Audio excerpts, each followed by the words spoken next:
matrimony. Unfortunately, I won't be able to give my usual lighting service today, as I have a previous appointment in Yonkers, New York, arranging the second marriage with Mr. Horace Vandergelder, the well-known half-a-millionaire. As my late husband Ephraim Levi used to say, that means he's got at least 60,000 cash. But I'll do my best to have you carried across almost threshold before the week is up. Now, I might also mention I'm available for financial consultations, instruction in the guitar and mandolin, short distance hauling, and vertical vein reduced.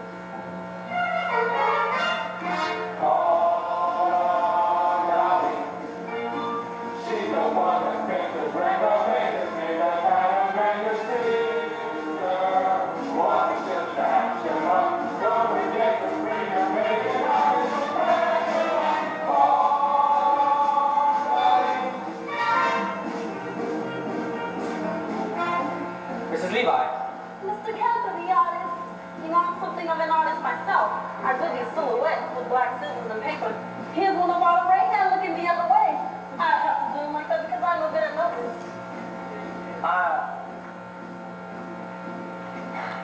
Mrs. Levi, the train to Yonkers is in 5 minutes, and if you don't get there in time... Oh, but we will, Mr. Kemper. And not only will Horace Vandergelder give you permission to marry his day serving daughter, but he will also attend to your wedding.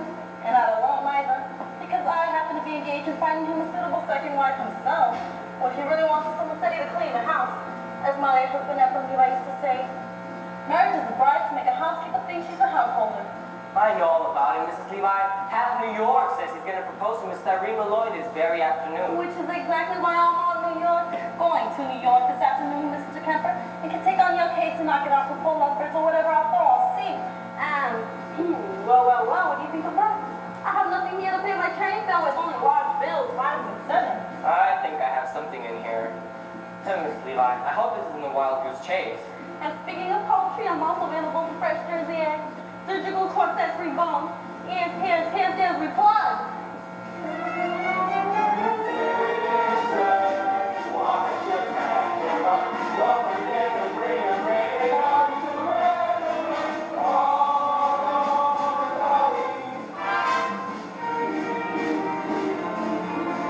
Tell me, Mrs. Levi, what's in all this for you?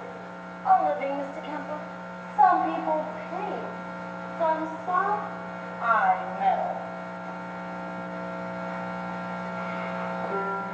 I have always been a woman who arranges things for the pleasure and the profit it derives. I have always been a woman who arranges things like furniture and daffodils and life.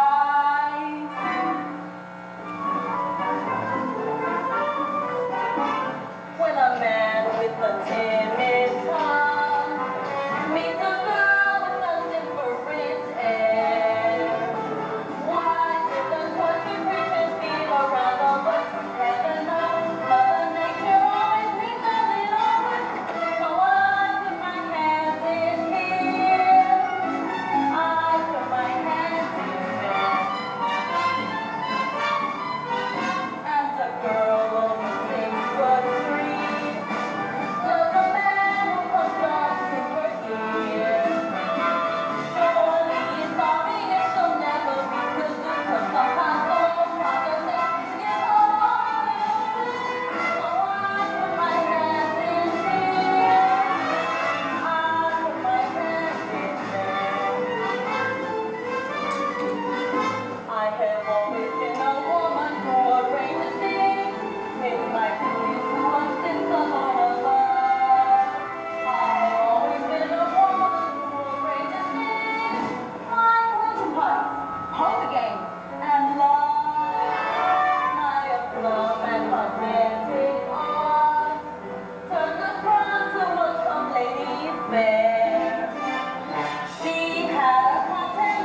order lunch and I'll meet you on board. Have fun, Levi. I'm gonna get married again. I'm gonna marry Horace Van de Gelder for tonight. Instead of circulating like rainwater, the way you taught me. And I want a sign from you sometime today that you approve. Oh, it won't be a marriage in the sense you and I had one, but I shall certainly make him happy. I want that sign of his. Sometime. Mrs. Levi. Don't worry, Mr. Campbell. We'll get to Yonkers and marry under God. Just leave everything to me.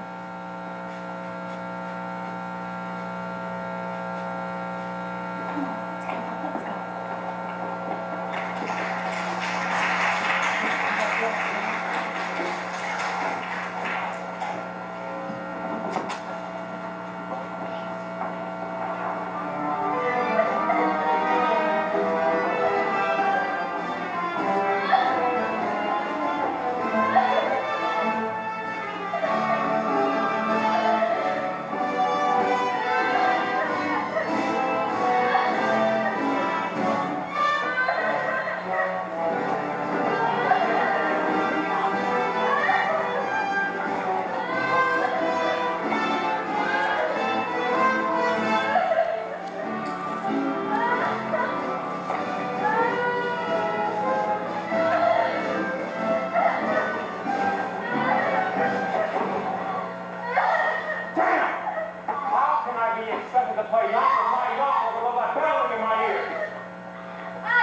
good grief. Oh, my congratulations and sympathy.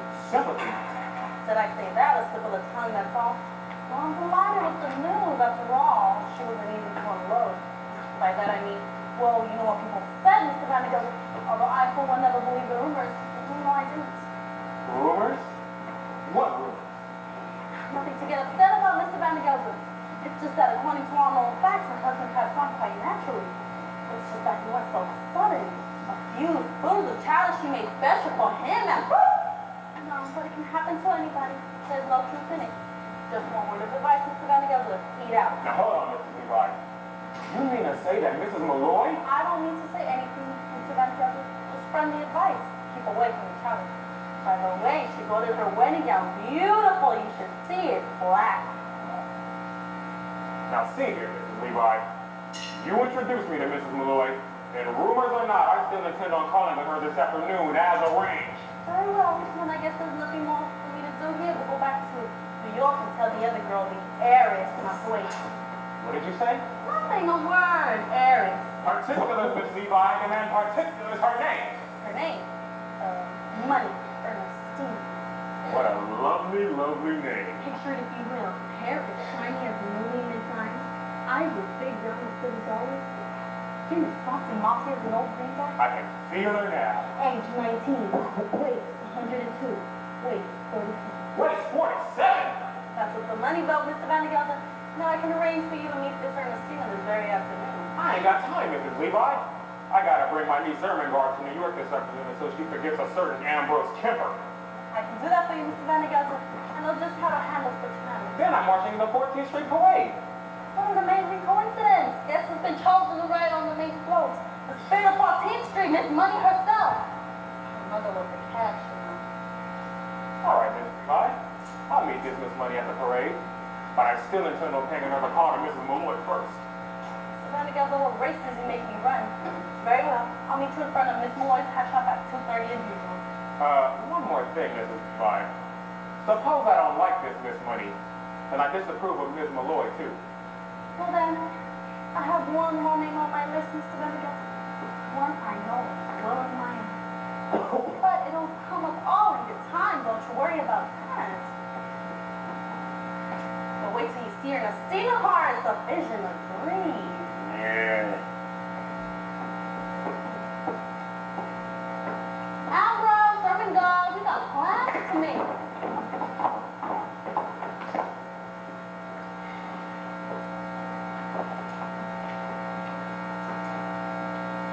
Chief clerk. Promoted to chief clerk. To chief clerk. And if I'm good, in 10 years, I'll be promoted to chief clerk again. 33 years old. And I still get an evening free. When am I going to begin to live? You can live on holidays, Cornelius. Did you forget what we did last Christmas? All those cats went bad and exploded. And you and I cleaned up the whole mess all afternoon. Do you call that living? No. But you and I are going to New York. You mean close the store? Cornelius, we can't. We'll have to.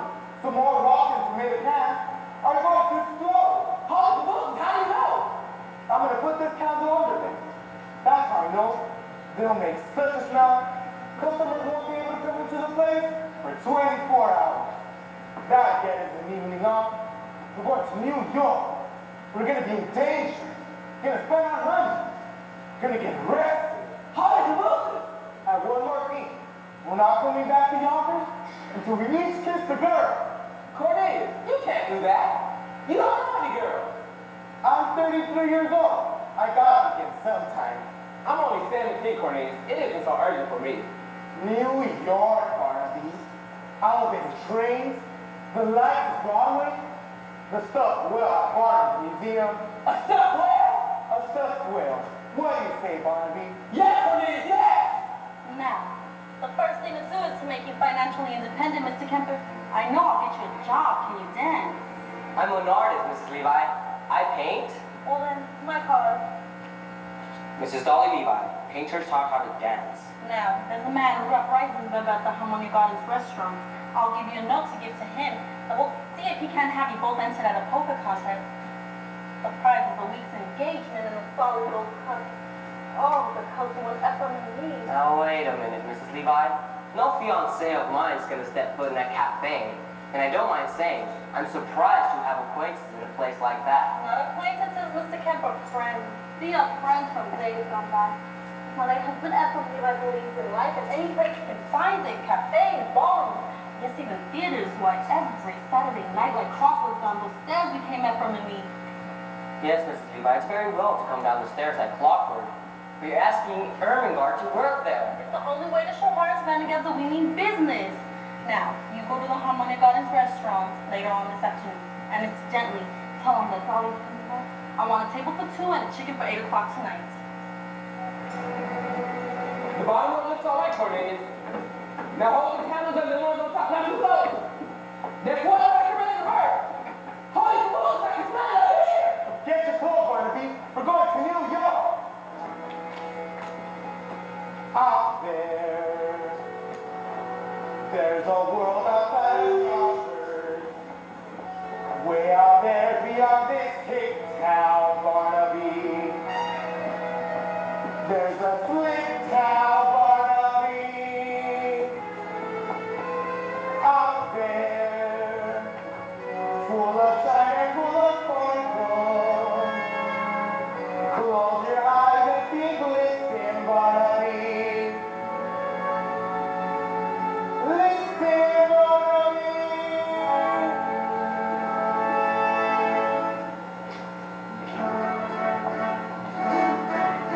Put on your Sunday clothes, there's lots of world out there. Get out the brilliantine and Darcy bar. We're gonna find adventure in the evening. Why not first night? We're the lights are right at the door. Put on your Sunday clothes. We're gonna ride through town. We're gonna go new horse on the open car. We'll see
Oh dear.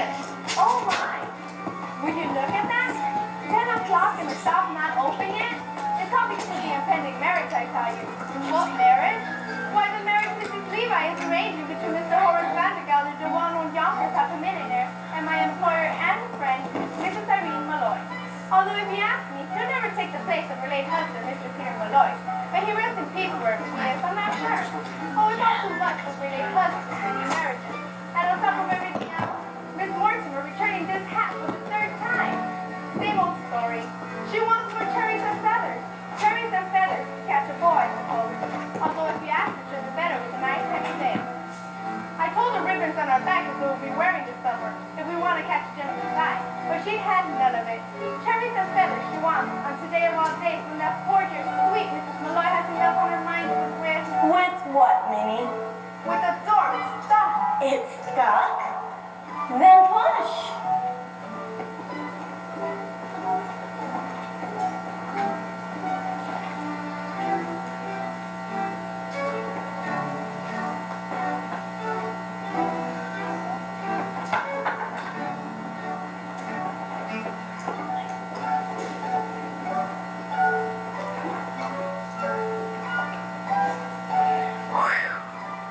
And as I was saying, Mrs. Malloy, I could bite on my tongue for the things I've said and the things I'm going to say.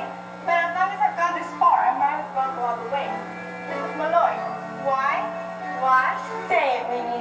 Why have I decided to marry Horace Vandergelder? Oh, Mrs. Malloy, I didn't ask you that. I would rather die on the run than answer such a personal question. But as long as you did bring it up, I am marrying Horace Vandergelder for one reason and one reason alone, Minnie. To get away from the millinery business. I hate hats. Mrs. Malloy. And I can no longer stand being suspected of being a wicked woman with nothing to show for it. Oh, Mrs. Malloy. Don't protest, Minnie. All milleneresses are suspected of being wicked women. That's why I can't go to restaurants or balls or theaters. That's all the proof they needed. Take my word for it, Minnie. Either I marry Horace Vandergelder or I break out of this place like a fire engine. Oh, no, not Miss Mortimer again. Miss Mortimer, I'll take care of it. No, Minnie, leave it be. If you like, you can make another hat for Miss Mortimer. I'm wearing this one myself. Mrs. Malloy, you can't. You're a widow. And that hat, well, it's provocative, that's what. Is it? Well, Minnie, who knows who may walk into the shop today? And provocative may be just what I want to be. Oh, Mrs. Malloy.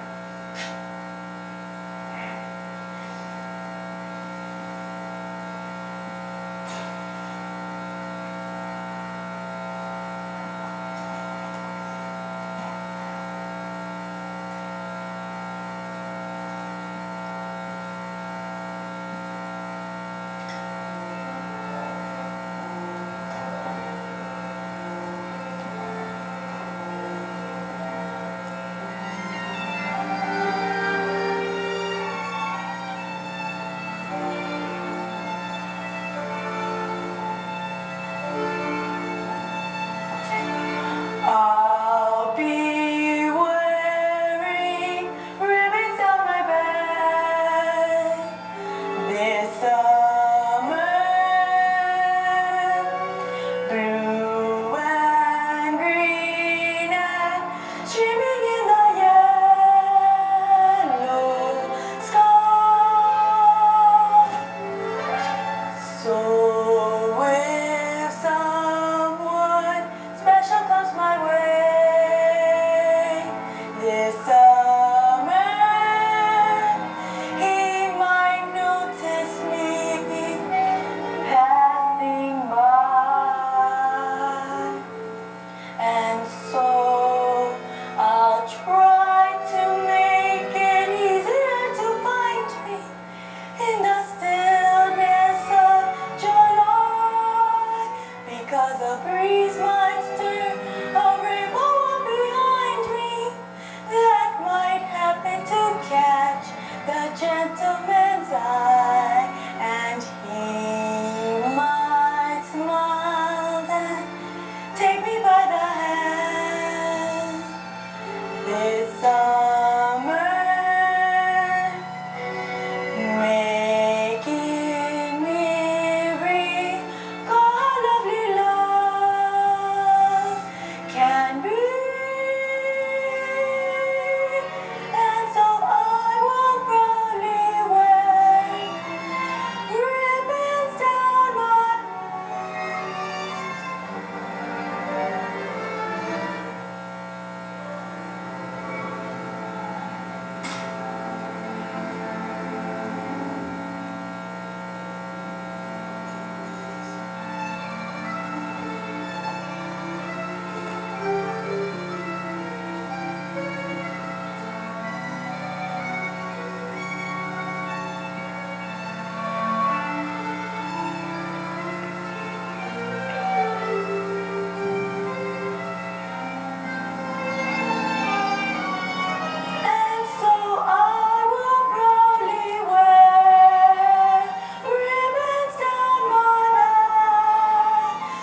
God rest him, was my share of love. And I'm not saying I was shortchanged.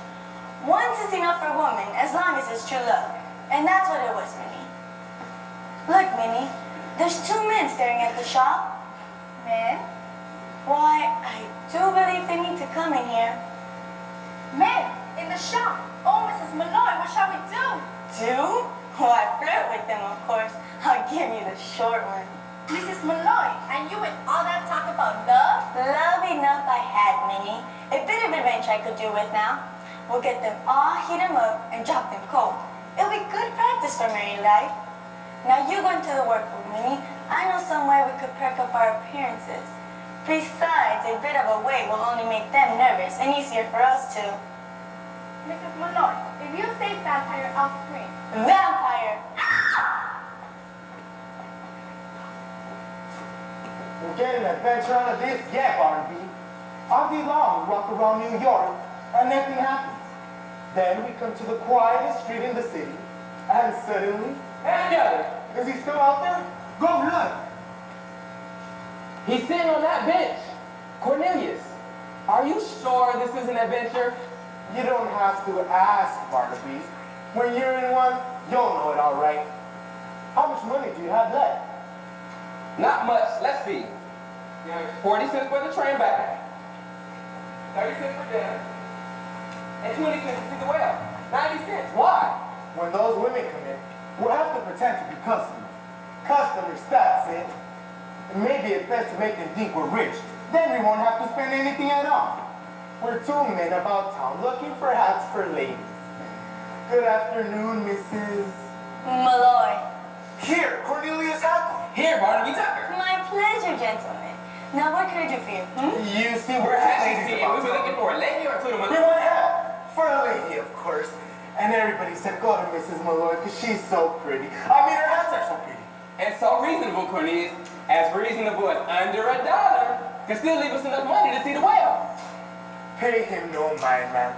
He's come all the way from Yonkers to see the whale, and he's all excited. Go look in that window. Maybe you'll see it pass by. Is it big and black with me little red eye? Yes. It's sitting on that bench. Excuse me, Mr. Henkel, but did you say Yonkers? Oh, yes, Yonkers. And forgive me for saying this, but you should see Yonkers. By that I mean, maybe Mr. Malloy would like to see Yonkers too. Oh, I'm a widow, Mr. Henkel. You are? Fond of me, she's a widow. I mean, that's too bad. I'm sure Mr. Malloy would love that hat. I mean, you, of course. Not him. May he rest in peace. You're Catholic, aren't you? Well, don't let that worry you. I'm willing to change. Mrs. Malloy, if you should ever happen to have a Sunday free in the near future, I would like to show you Yonkers from top to bottom. Well, as a matter of fact, Mr. Henkel, I might be there sooner than you think. You will? You see, I have a friend who lives in Yonkers. You do? Perhaps you know him. Perhaps we do. Oh, it's always so silly to ask in cases like this, isn't it? It's Mr. Horace Vandergelder. Horace Vandergelder? A Vandergelder's hand feed? Yes, do you know him? Oh, No.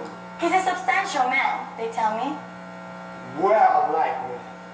Has only one fault, as far as I know. He's hard as nails. Cornelius, I think. Now I wonder if your friend might like this. Excuse me, Mrs. Malloy. Gentlemen, what are you doing? Papa, we'll explain later. Mr. Hackle, Mr. Tucker, I insist that you both come out of there this minute, or I'll be forced to... Mr. Vandergelder. Malloy? I don't suppose Dolly Levi is here, is she? Well, she can just go looking for me if she comes. When I make an appointment, I like people to be on time. Here, I brought a present for you. Chocolate-covered peanuts. Unshelled. That's the expensive kind. Did I just see you talking with two men? Men? Men, Mr. Vandergelder? What would men be doing in ladies' hat shop? Now let's go into my workroom. I'm so anxious for you to see it. I saw it last week. So you did. So what's new in the hay and feed business? I understand you have 3 friends. All as hard as nails. I mean, What did you say? Yonkers. I hear it's a very beautiful city. And who's been telling you about Yonkers, may I ask? Nobody? A friend? What friend? Well, you see, he... He? customer, Mr. Vandergelder. Someone white called also known. He was in here buying hats for ladies. You might even know him. You know, it's usually silly to ask in cases like this. It's Mr. Cornelius Hackle. Did you say Hackle? Yes? He just happens to be my head clerk, that's all. Mrs. Malloy, I demand an explanation.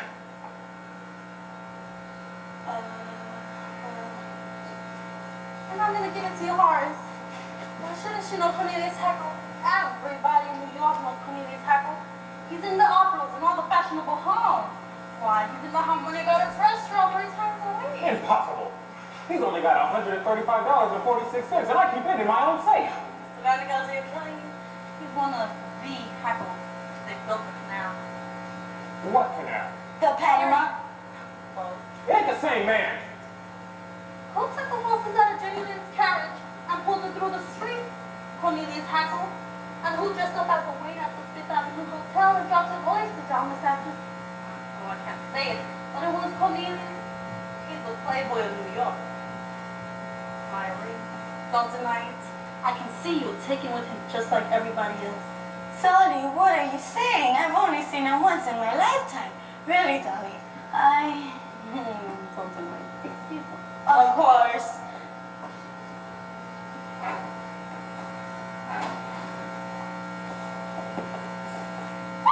Minnie, hold your tongue! There's a man in there! Nothing. There's a man in that closet. No, Mr. Vandergelder, you can't. It's too dangerous. No man in that lady's closet since Jeremy. Levi, stand aside. No man indeed, I'm sure. Those muscles, I can see them now rippling back and forth, ripple, ripple under your coat, ripple, ripple, ripple. For the last time, Mrs. Levi, will you stand aside? Stand indeed, Mr. Vandergelder. That's exactly what the law courts will want you to know when you're accused of entering this closet without a search warrant. So you see, Mr. Vandergelder, there couldn't possibly be a man in this closet. Achoo! God bless you. All right, Mr. Vandergelder, there is a man that cupboard. Aha! Achoo! And another under this table. The devil? There also happens to be a very simple explanation, but for the present, good afternoon. What, Irene? The room is crawling with men. I'll never get over it. I'll take it. I'll see you later on this afternoon, Mr. Vandergelder. You certainly will, Mrs. Levi. With a certain Miss Money on the main float at the parade. Good day, Miss Malloy.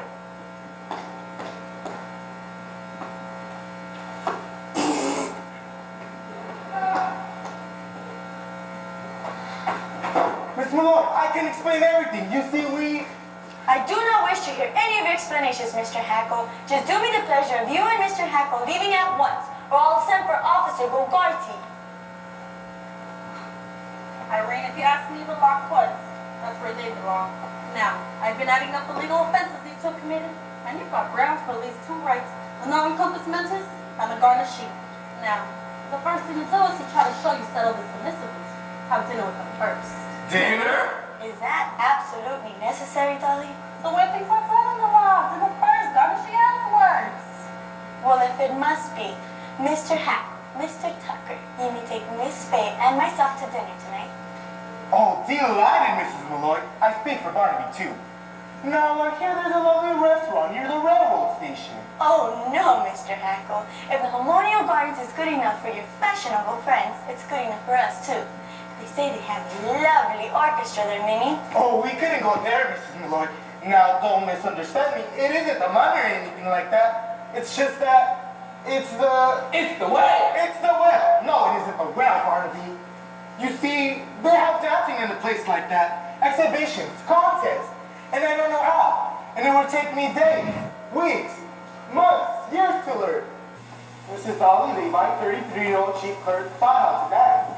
That was very simple. You just put one on here, one on here. Right foot touch, left foot touch, back over, under, release, unfurl. That's wonderful. But I think of the lucky woman who will find heaven in your arms. Let's go back to lesson 1. Put your hand on her waist and stand. With her right in your left hand.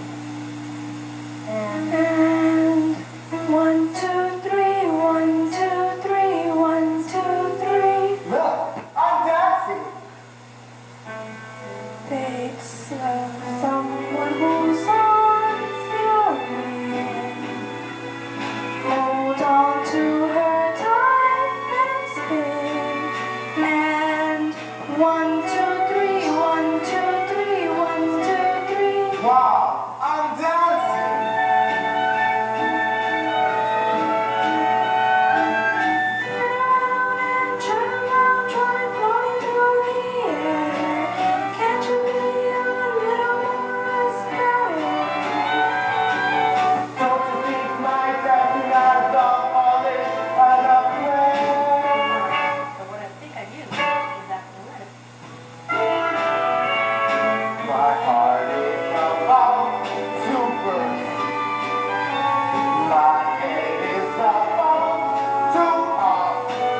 Now that I'm dancing, who cares if I never stop? Look at me, Cornelius out. Oh, and dancing. Violence, dependent step and glide. And everyone, stand aside. You got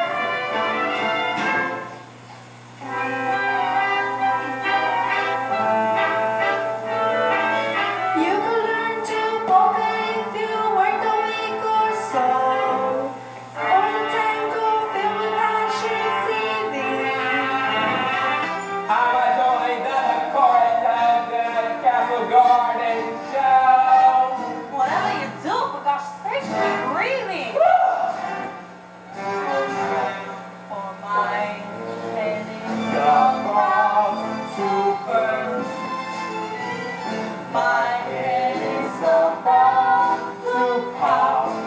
and Now that we're dancing, who cares if we never stop?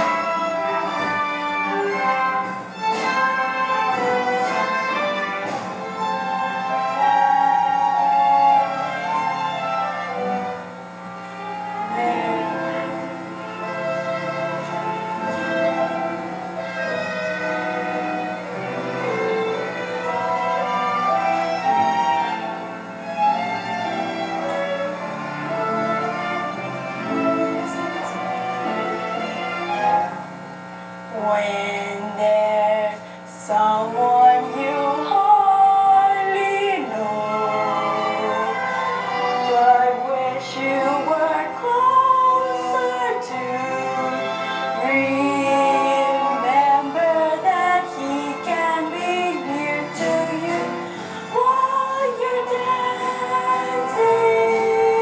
dancing.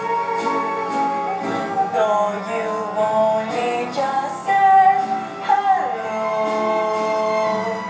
he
myself a little insight.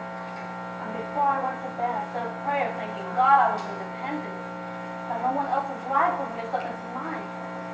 Then one night, an oakley fell. A perfectly good oakley pepper, but without life and without color. Then one night I realized I was like that oakley. For years I had not shed a tear, nor had I had the wonderful hope that I had. So I'm ready, Ephraim, to rejoin the human race. And I want you to give me a way.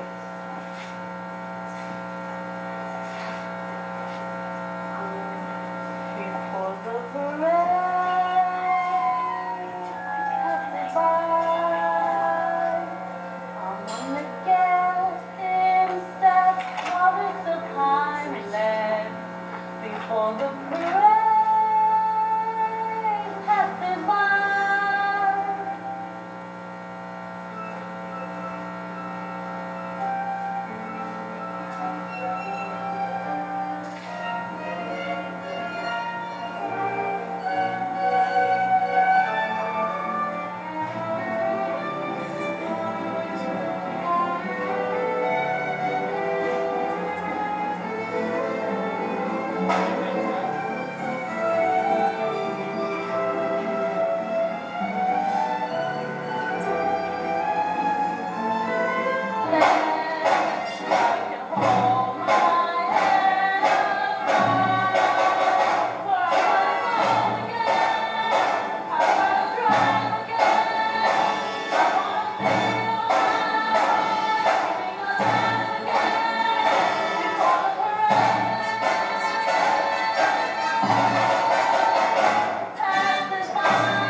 14th Street these past 4 hours, but maybe now perhaps you'd like to call a hack or something, or we'll be late to the Harmonia Garden.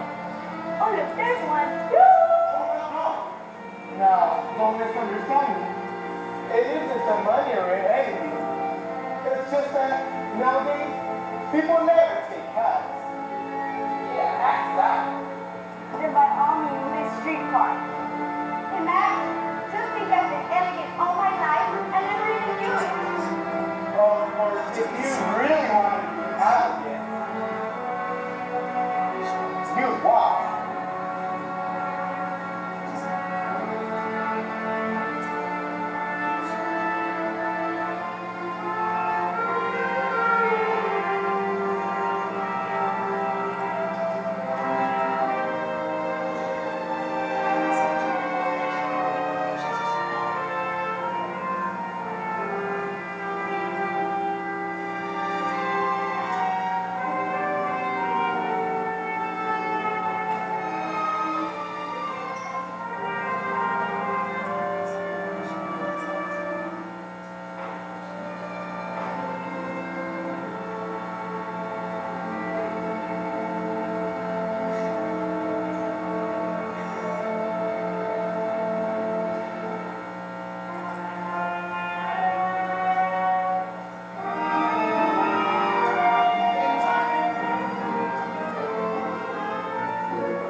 Mr. Hacker, we just love seeing the lights on 14th Street these past 4 hours, but maybe now perhaps you'd like to call a hack or something, or we that on time. Look, there's one. We couldn't do that, Mrs. Moore. Now, don't misunderstand me or anything like that. It isn't the money or anything like that. It's just that nowadays, people never take cabs. Tax is out. By all means, a streetcar. Imagine, just think I've been elegant all my life and never even knew it. Of course, if you really wanted to be elegant, We do. you walk.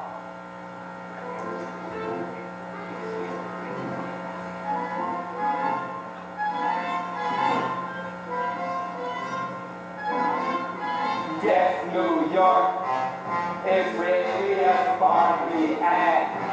Cornelius. All against the Mr. Hancock, feeling great and look spectacular. What a knack! There is that acting like a born aristocrat. We got elegance if you ain't got elegance. You can never ever carry it off.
Are you going to escort us in? Oh, yes, Mrs. Malloy. Barnaby? Mrs. Malloy. Yes, Mr. Hackle? Mrs. Malloy, may I put my hand around your waist? Yes, Mr. Hackle.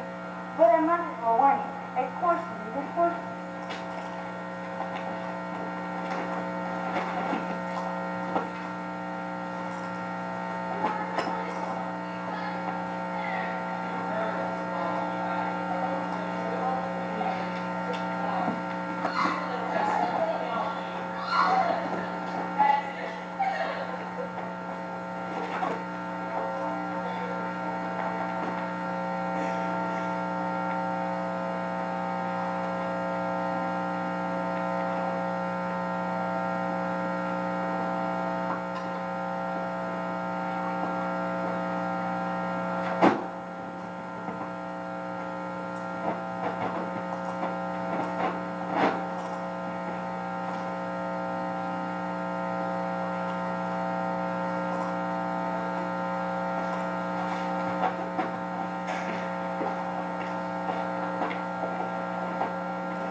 And who do you think I am?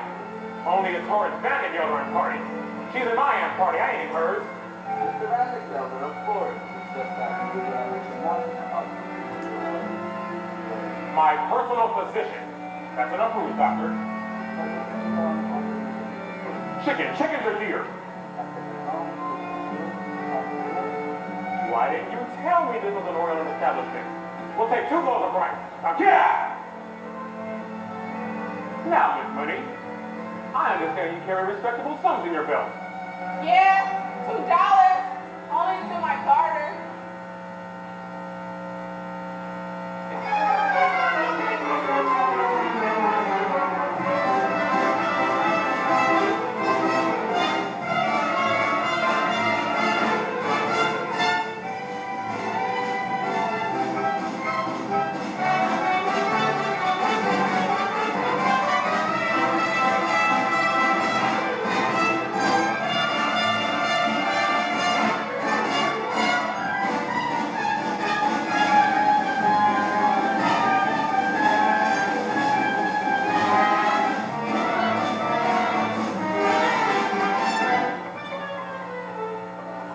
sweet of you to worry about our reputations, Cornelius, but Minnie and I don't care who sees us tonight.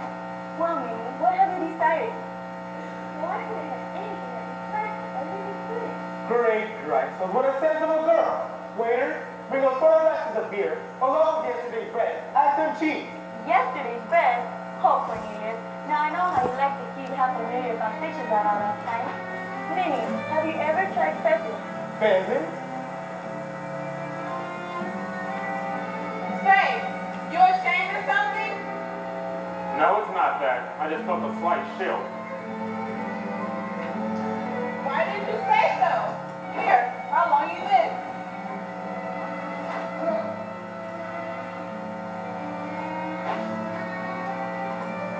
Now, let's order something to hold us till the rice comes. Waiter, what do you bring?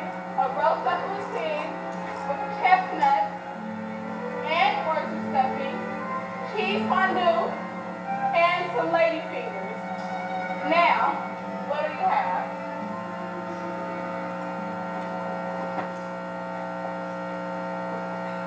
Hey you! What is me here? What are you doing after the show?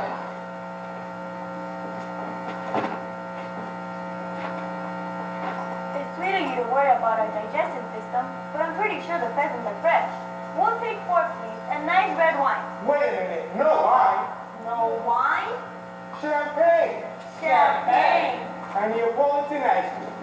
And some hot pizza. You won't look at all we got.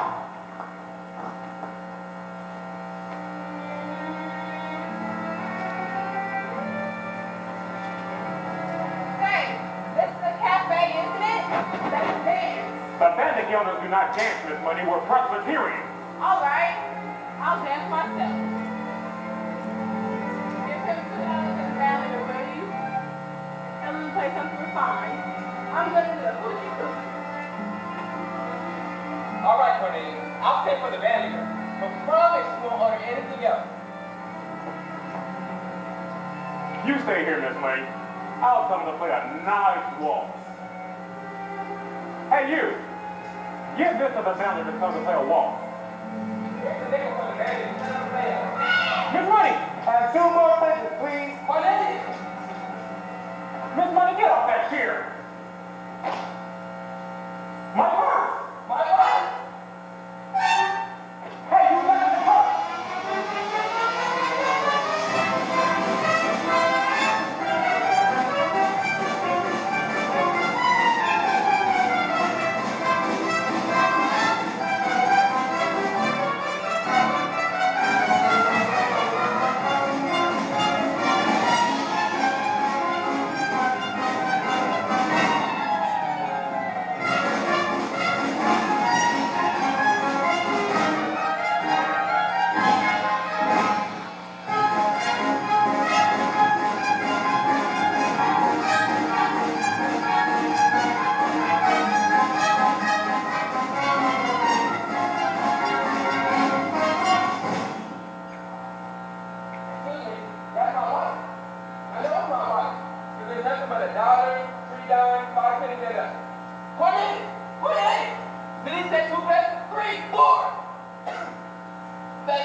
Dolly, she's back. True? I heard someone knock on my kitchen window, and it sounded like... It is. It's be like, Free! Tell her back. She's just about to carry. Is it true? It's true, yeah. Just about to bicycle carry pulled by 6 levels of Islamic food. I'll pull it up. Like all time again.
You're looking swell, Mammy, I can tell.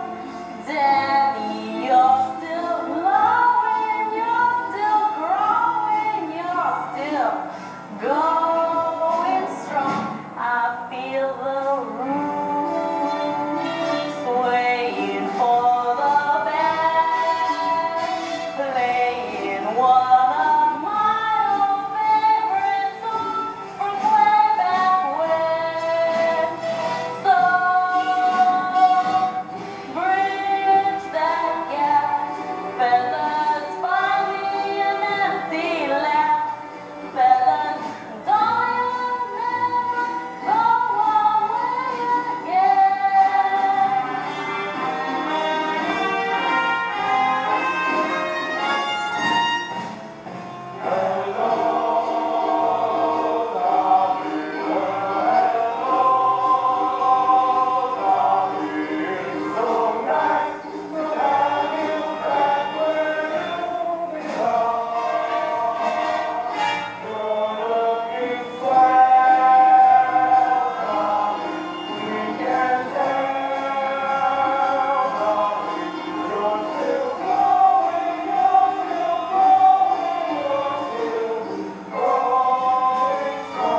Excuse me, girlie.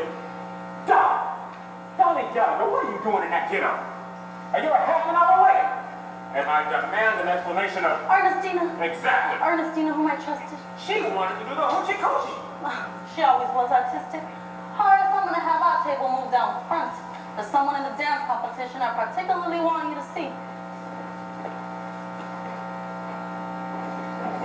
That's fine, fellas. Now, don't let's say another word about it. I can't eat a thing. What have you ordered? What you wanted, a chicken. Now see here, Dolly, about that hoochie-coochie girl. Chicken? Did you say chicken? Oh, I think I can face the chicken, not today, not after what's happened. Good, then cancel the chicken. And bring a turkey. What are you doing now? Nothing. Just looking around, getting acquainted with the surroundings. You know, that's the trouble with you, Dolly. Always wanting to know everything. Always putting your nose into other people's affairs. Why?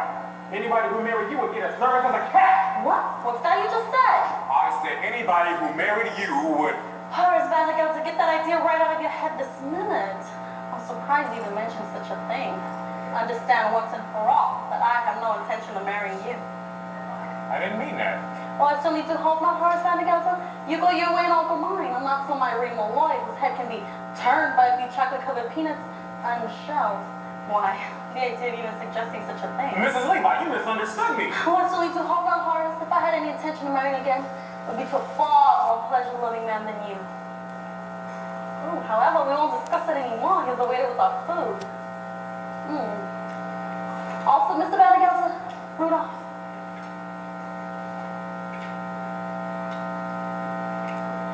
Start writing on the wine, Horace. I think you'll feel better at once. However, since you brought the matter up. Oh, just a minute. There's some white meat for you. Wait, I'll take my gloves off. Give me a minute, Horace. Hold that. Horace, help me, Horace. Hold this. Now, some white meat for you, Horace. Some giblets. Very tender. Very good for you. Now, Horace, as I said before, you go your way and I'll go mine. The wine. More wine. Think you feel better at once, Horace, like I said. We won't discuss it anymore. There's one more thing I'm going to say, though. That didn't bring the matter up at all. One more thing I'm going to say before we forget all about it. It's true, I'm a woman who likes to know everything. I like to manage things. But I wouldn't like to manage anything as out of control as your household. No, you'll have to do that yourself, God helping you. It's not out of control. Very well. I won't say another word about it. Good. Except this, Horace. At your age, you should enjoy hearing the honest truth. My age. You're always talking about my age. Well, I don't know what your age is, Horace. But I do know up in Yonkers with bad food and a bad temper, you'll double it in 6 months. Have some more beets, Horace. They're good. I don't like beets. That's good.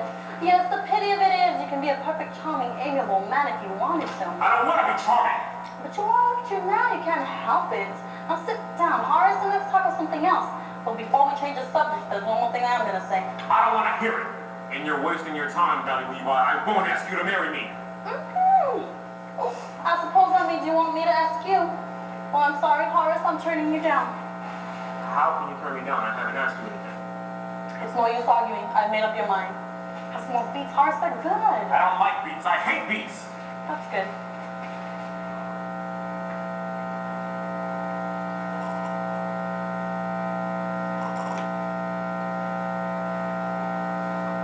So I'm gonna cut your wings. Do you want me to cut your wings? Oh, I got a headache. I'm going back to my hotel. No man likes the wings cut. But no, you can't go now. The competition's about to begin. It's poker, Horace. It's poker. What's the money to pay the band leader?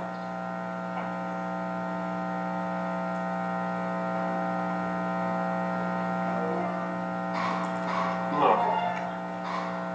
Here's the money to pay for the dinner. Here's 20. Wait a minute. There's nothing in here but $1, 3 dimes, 5 pennies, and a what? This isn't my purse. I lost my purse. Barney, that purse you found. Impossible. I can't imagine you without your purse. Miss Bernice, we better get out of here. What am I gonna do? I've never been here before. They don't know me. Stop making that turkey. I can't pay for it. Horace, it's the latest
Quiet!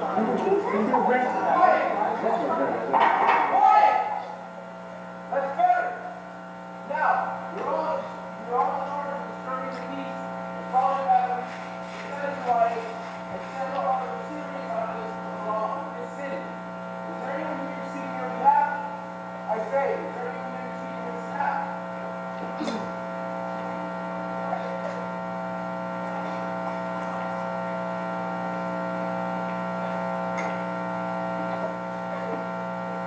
This is Dolly Levi, counselor at law. Your Honor, the defense rests. No, there's no need to call witnesses.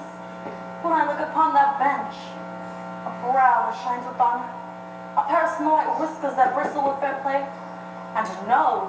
I ask you all to look at that nose. A nose that shines in the night like a flaming beacon of justice. Will you turn this way up, Your Honor, so we can get a better look at your nose? A living symbol of this great land's e-proboscis and the...